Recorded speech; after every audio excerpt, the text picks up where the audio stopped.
दोस्तों, किसके वंशज है मुसलमान? कौन थे शंकराचार्य? आज खुलासा होगा, तो इस वीडियो को आखिरी तक जरूर ध्यान से सुनिए और शेयर कीजिए।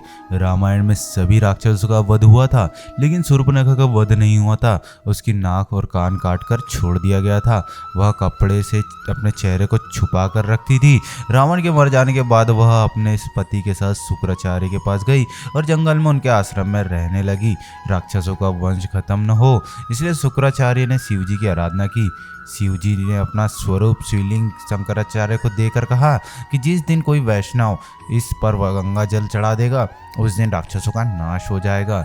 उस आत्मलिंग को शुक्राचार्य ने वैष्णव मतलब हिंदुओं से दूर रेगिस्तान में स्थापित किया, जो आज अरब में मक्का मदीना में है। शूर्पणखा ने जो उस समय चेहरा ढककर रखती थी, वो परंपरा को उसके बच्चों ने पूरा निभाया। आज भी मुस्लिम औरतें चेहरा ढकी रहती है। शूर्पणखा के वंशज आज मुसलमान कहलाते हैं, क्योंकि शुक्राचार्य ने इनको जीवन दान दिया, इसलिए वे शुक्रवार को विशेष महत्व देते हैं।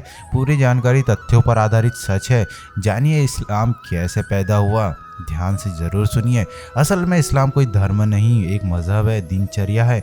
मजहब का मतलब अपने कबीलों के गिरोह को बढ़ाना होता है। यह बात सब जानते हैं कि मोहम्मदी मूल रूप से अरबीवासी है। अरब देशों में सिर्फ रेगिस्तान पाया जाता है।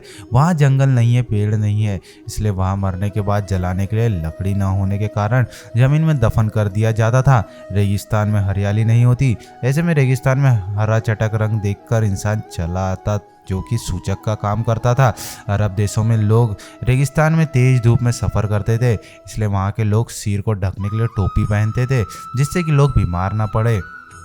अब रेगिस्तान में खेत तो नहीं थे, न फल, तो खाने के लिए वहाँ अनाज नहीं होता था, इसलिए वहाँ के लोग जानवरों को काट कर खाते थे और अपनी भूख मिटाने के लिए इसे कुर्बानी का नाम दिया गया। रेगिस्तान में पानी की बहुत कमी रहती थी, इसलिए लींग यानी कि मूत्रमार्ग साफ करने में पानी बर्बाद ना हो जाए, इसलिए लोग खतना कराते थे। सब लोग एक ही कबीले के खाना दोष होते थे, इसलिए आपस में भाई बहन ही निकाह कर लेते थे। रेगिस्तान में मिट्टी मिलती नहीं थी मूर्ति बनाने को, इसलिए मूर्ति पूजा नहीं करते थे।